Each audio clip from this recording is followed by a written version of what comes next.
I want to thank everybody for coming. My name is Jack Wiest. I'm the Executive Director of the Alternative Schools Network.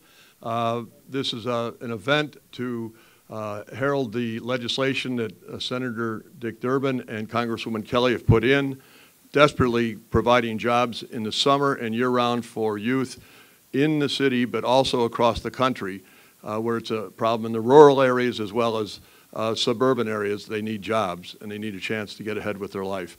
The speakers will be Senator Durbin, then Congresswoman Kelly, County Commissioner Bridget Gainer, Chicago Alderman Patrick O'Connor. Commissioner Gainer is the chair of the Cook County Workforce Committee.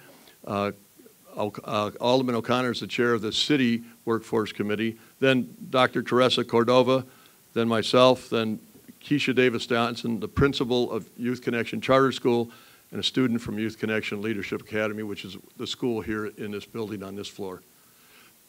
Senator.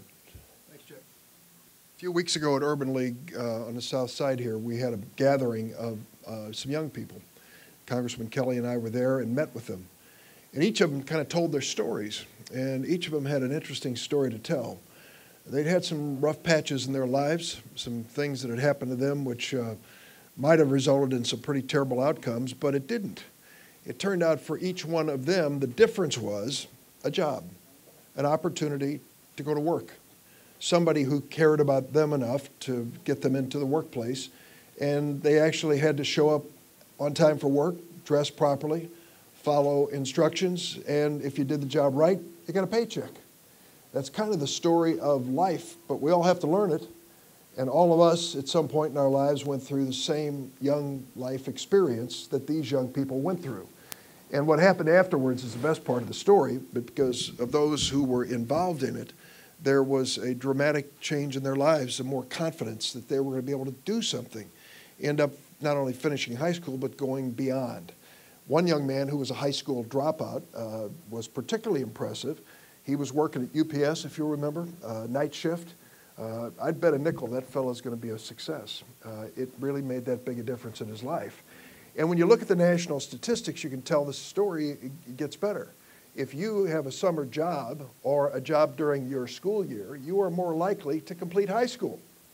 You are more likely to go to college and more likely to complete college. And the numbers also say that 10 years later, you're going to be better off in life than those who didn't have this job experience. So Congressman Kelly and I decided to try to supplement the good efforts underway here in the city of Chicago, as well as in Cook County, and to create some federal incentives for more summer youth employment and youth employment in general. First, to really have a better competitive atmosphere. Let's come up with good, innovative programs, and let's get rewards and grants from the federal government for those programs that are the best ones, that put the most young people to work with the best results. And secondly, let's give an incentive to businesses to hire young people. Tax credits, real money for businesses to take a chance on you. I'm looking at the young folks in the audience here and say, all right, we're going to get a tax break and see if this young person can end up becoming a good employee in the future. So those two bills, with Congressman Kelly and myself, are our effort to take this message to Washington. The President of the United States, when he looked at some of the challenges in Chicago, said it's time to send in the feds. Well, we sure couldn't agree more when it comes to summer jobs. Let's send in the feds. Let's make sure we have good programs and good incentives in any tax code reform so those programs will grow. I'm glad to be a partner here with Congresswoman Kelly. Take it away, Robin. Good morning. And thank you, Senator Durbin, and thank all of you for coming out this morning. I am so proud to be working not only with the Senator, but everyone in this room to create jobs for our young people so we can strengthen our communities and stop the violence. I always say nothing stops a bullet like an opportunity. Opportunities could be a good paying job, an internship, a mentor, or an apprenticeship that teaches skills. All save lives, strengthen our communities, and help families build economic security. And that's why Senator Durbin and I introduced these important bills. You heard from the Senator what the bills do, and we know firsthand that our young people want to work. We know you want to contribute, learn, and you want to start your careers. I saw it at my 4th annual Youth Job Fair when more than 300 young people came, resumes in hand and ready to work. Unfortunately, there just aren't enough jobs, or our young people sometimes don't have the right skills for them. So Senator Durbin and I are doing something about it. Our legislation tackles this problem and on 3 fronts, as you heard: incentivize business, federal resources to grow employment programs, and train and retrain workers for the jobs of today and tomorrow, and addressing the skills gap that leaves 15,000 good-paying manufacturing jobs open in the Chicago Ald area by preparing workers younger and old with the skills for today's 21st century economy. Taken together, this 3-prong approach will create jobs, reinvest in neighborhoods, and most importantly, confirm to our young people that, yes, the American dream is open to you too. Soon, the Senator and I will head back to Washington, very soon, and we don't have to tell you what's happening there. But despite all the chaos, we are going to keep pushing forward because too much is at stake, and you are too important to us. It's time to restore the American dream to each and every young person in this room and beyond. Thank you so much, and it's my honor to introduce Cook County Commissioner Bridget Gainer. Thank you, Congressman and Senator Durbin. Well, building on what the Congresswoman said, you know, nothing builds a future like a job. And it's the responsibility of the adults in this room to come up with the opportunities for young people to reach their full potential. And whether that means you take vacant housing through the land bank and you get people to work on it, whether it's incenting companies to create apprenticeships, and not just apprenticeships in unions and trades, but in business and in technical skills across the board.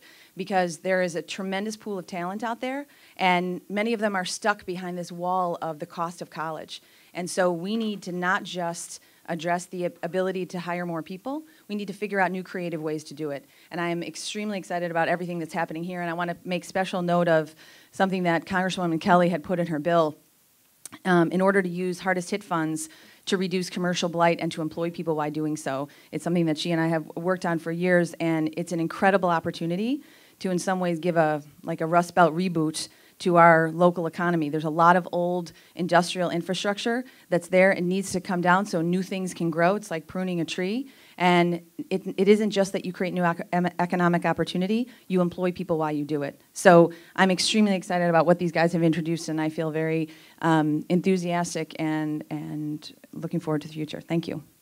And I'm going to introduce Alderman Pat O'Connor. Thanks, Commissioner. Thank you.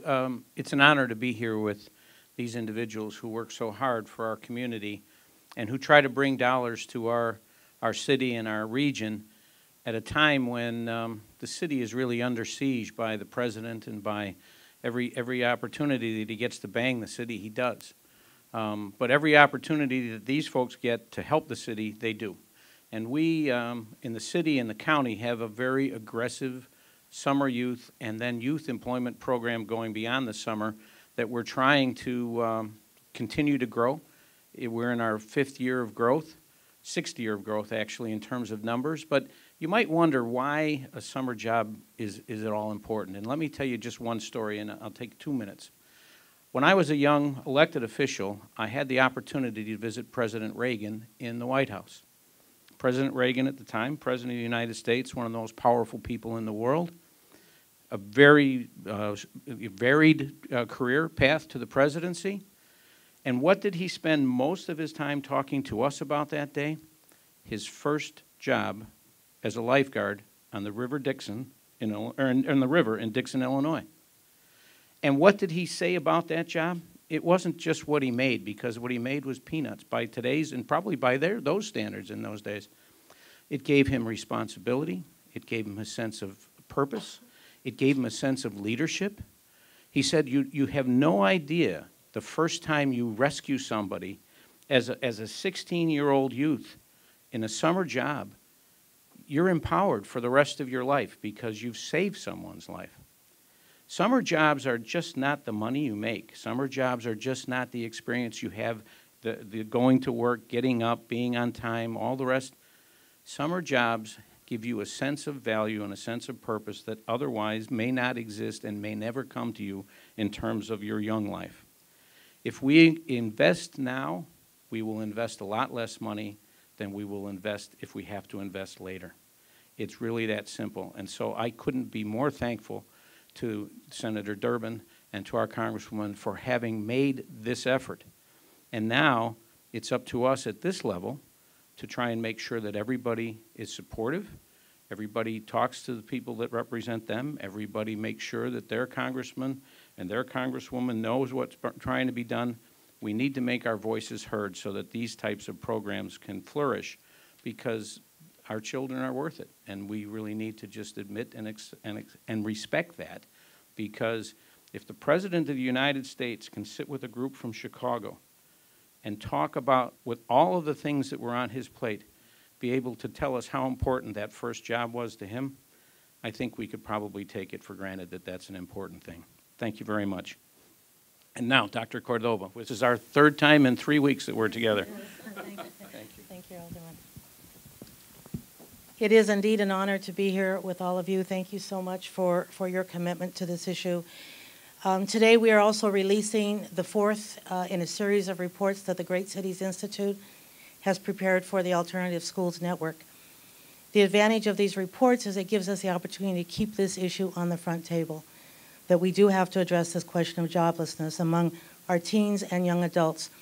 And certainly summer jobs create the conditions for young people to be able to be on the path for full employment throughout their lives. What we did in this report is, first of all, we updated figures from last year on the county on employment to population ratios, joblessness, out of school, out of work. We also compared some of our figures for Cook County with Chicago, which is the report released in January. There are a number of findings, but among those key findings, let me just point out a few. First of all, we learned that education does indeed make a difference. There is a connection between educational attainment and unemployment, and educational attainment and earnings. More educated individuals earn more and are less likely to be unemployed. There is, in fact, a high cost to the tax base. In addition to costs to individuals and their households that experience joblessness, there are fiscal impacts associated with those that drop out of high school that can be measured in lost tax revenues. Large numbers in Cook County of 16 to 24-year-olds out of school, out of work with no high school diploma. In Cook County, the number of 16 to 19 and 20 to 24-year-olds that were out of school, out of work, and had no diploma was 21,518. In addition, we found that the city and the county have remarkably similar out-of-school and out-of-work rates. While there is some variation between groups at various points in time, since 1960, out-of-school and out-of-work rates in Chicago and Cook County follow similar trend lines. Another comment or another finding is that joblessness was made worse by the 2008 recession. And while joblessness is chronic and concentrated for Black and Latino youth, conditions were made worse by the recession in both Chicago and Cook County, and no group has returned to pre-recession employment levels. While whites and blacks have shown some upward movements, employment levels of Latinos continues to drop. And then just a couple of more. We also, in this report, mapped where the jobs are. And what we show is that there is, in fact, a concentration of jobs in the Loop, as we showed in our report in January, but in addition, in the northwest suburbs. But those jobs are not accessible for the community areas, or people who live in the community areas with the highest rates of joblessness. In other words, the community areas in Chicago with the highest rates of joblessness are the same ones that have the fewest number of jobs accessible to them within walking distance or a 30-minute commute time on public transit. And the report shows a map that very dramatically points to that discrepancy, inequity. So in conclusion then, we definitely need to develop the relevant education and training programs that prepares teens and young adults to participate in the new economy. We need to develop the policies that address the geographic mismatch between the location of jobs and where the most chronically unemployed populations live. And then we need to address the disparate impacts on race and ethnic groups of the changing economy. And we still need to understand further, for example, why Latinos have not rebounded from the Great Recession of 2000 and 2009. We will continue to look at that issue, and we will continue to update and to provide the maps and the tables that keep this issue on the table until we have fully solved it. Thank you. And now Jack Wiest, Mr. Jack Wiest, Alternative Schools Network. I'll be very quick. Two stories. Pat and I know Mary Sue, who has left this life, but she was a wonderful, ran a wonderful beauty supply and beauty salon. My daughter's first two jobs they had were there. They would moan and groan about getting up on Saturday, being what they called themselves aquaticians, having washing people's hairs.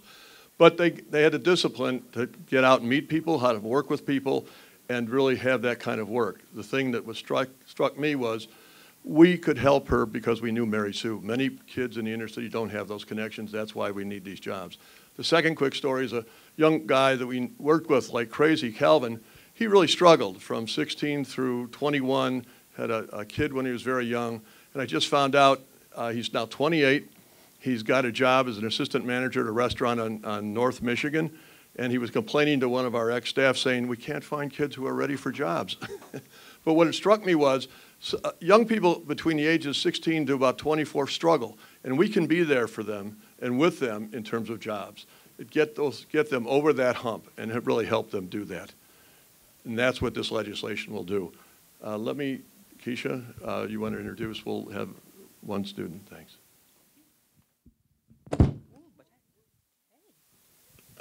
All right. Hi, my name is Ms. Johnson. I'm the principal of Youth Connection Leadership Academy, and I can't say how important today is. I feel that this issue brings attention to one of the most critical issues that's facing the city of Chicago, and that is the high school dropout crisis, as well as employment, workforce development, having a viable body of youth that are prepared for the workplace. I can't say how important it is for us to give our young people opportunities to work. If we're talking about eliminating the crisis in the country, in the city around violence, we have to give our young people the opportunity to engage in something positive. And I think correlating education and employment is key when we talk about workforce development. And so with that, I want you to hear some of the stories of our young people. Julia Smith to come up and be a testament of how important this piece of legislation is. Thank you. Okay.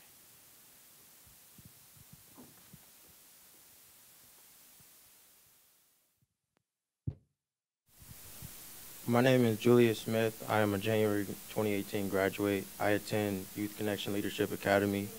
I enrolled in December 2015. I found out about YCLA through the internet because I was looking for a school that would assist me in making sure that I would graduate on time, as well as give me the academic support that I needed to prepare me for college. I attended 6 high schools from Chicago, Illinois to Mesa, Arizona to Tempe, Arizona, as well as other locations. Going from school to school caused credits to be lost and credits to be not credible towards my graduation. I'm part of WISE 3 program, which is a program that offers an extra layer of support for children in care in my high school. We do things and experience things that the average kid with my background don't get, and the option or even the chance to experience. From spending days with the senator and dinners with the governors, college tours, and the trips, I was thinking was one of the best ways. Our overnight stay in Joliet Community College was also our Christmas celebration because our teacher, Ms. Allen, said she wanted to give us the best memories of our holidays. I am a part of Common Ground Foundation, which was founded by our very own Chicago rapper Common and his mother, Dr. Mahalia Hines. Common Ground Foundation is another way that I receive support. On the weekends when other kids are standing on the corners doing nothing, I am in positive meetings with Common and his mother, Dr. Hines, as well as other celebrities, encouraging us well as giving me and others options as to how we can achieve greatness and embrace our past, then move towards it. What I love about Common Ground Foundation is that we do a lot of planning for the future while having fun, as well as supporting one another. And Dr. Hines showed us that regardless of your circumstances, we can be better, but it takes hard work and dedication. Her job is to support us on our journey, and then we make it. We are supposed to support someone else. I have had job offers, but the jobs are either too far away or the hours are too long and interfere with my education. At this time, I have chosen not to work because I cannot allow anything to interfere with my future. I will have to admit this is the first time I've talked about my life in details in front of an audience because it makes me uncomfortable due to the fact that I've had a very challenging life at such a young age. So when you get home, and even please think about the things that were said today and understand that I'm only one of the thousands that are going through and fighting the same thing every day in Chicago. Are there any questions for the senator, congressman, or anybody else? Probably later, maybe we can do one-on-one. They have to leave in about 5 minutes to go to O'Hare. Okay, yeah, why not? So, would you mind telling us why do you think that this situation is impacting the Latino community worse than any other community? I mean, why has the Latino community didn't have the chance to recover in the last year? You should be telling us this. I'll talk to her later. I have time to talk Will you to her. will you make a point, because I want these young ladies who were prepared to say something to get their chance, Okay, if you'd be kind enough to do that. But I'd be happy to just respond in general. I think the challenges that young people face across the United States are significant. They are more significant if you are dealing with an issue of transportation. Ms. Córdova gave us that kind of challenge that we face, many of these young people face every single day. Julia's talked about trying to balance school and work. That's tough. For many of these families, some of them are dealing with undocumented people, where the children may have some uncertainty about whether or not they can legally work in this country. If they're protected by DACA, of course they can. If not, then there's a question about that. So it's more complex when it comes to the Hispanic population. And how do we convince the president to bring the federal funding instead of the feds? Well, I made a joke about that. When I said send in the feds, I meant the federal funding, okay? And so far, that president's tweet hasn't been followed up. We're going to try to focus, Congressman Kelly and I, in bringing in the federal resources. Any other questions? Do you want to say something quickly? Yes, well, just what you want to say quickly. Step up. Go ahead. Go ahead. Say your name, please.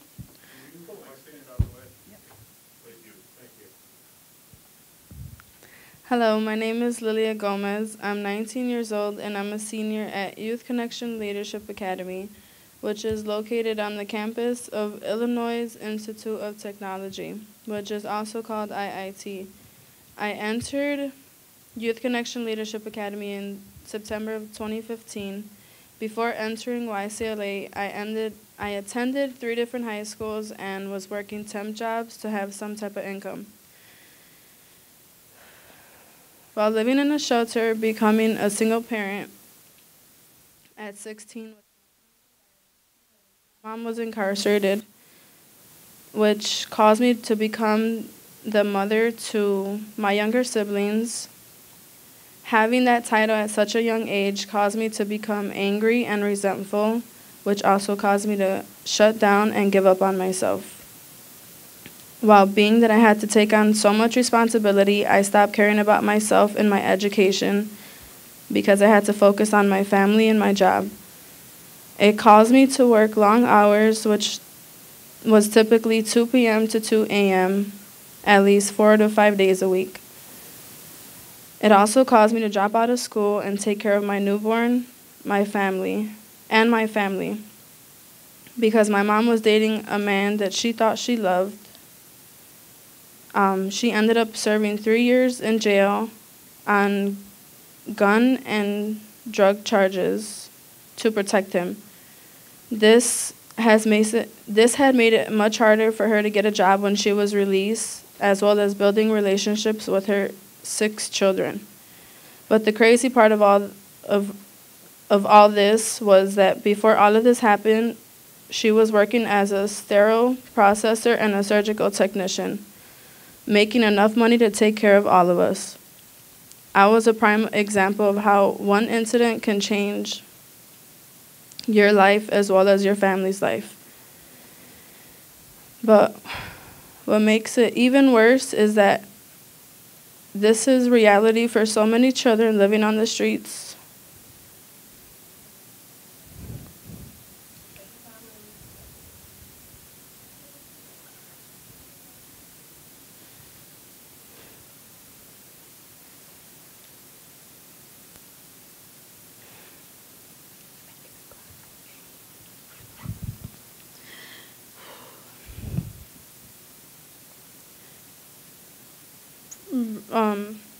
For so many children living on the streets, trying their best to survive, but they don't have a parent to take care of them.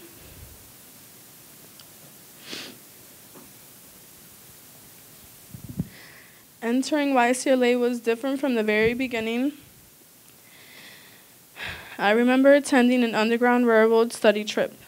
In my first 4 months of attending with my teacher, Dr. Suni, this was her re-engagement program where she would use the classroom without walls approach to catch the attention of teenagers who have dropped out or in a deep depression about their high school experience.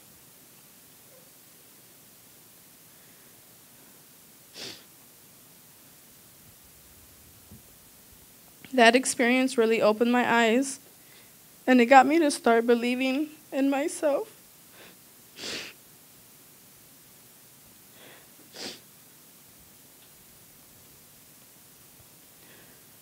But I can make it, because when you look at the history of our ancestors that achieved such greatness, I can now tell myself, why can't I? My goal is to gain employment with a company that supports my education endeavors. I plan to attend Malcolm X in January, majoring in nursing, looking to give more support to the Latino community, as well as the Spanish language, because in my population, oftentimes it's hard because of my language barrier. I want to show my child that you might have bumps in the road, but with each bump, there's a lesson that you learn and hopefully will cause you not to make the same mistake twice. I am so thankful for my YCLA family for supporting me and encouraging me through my struggles, but most of all, for the constant belief that I can make it too.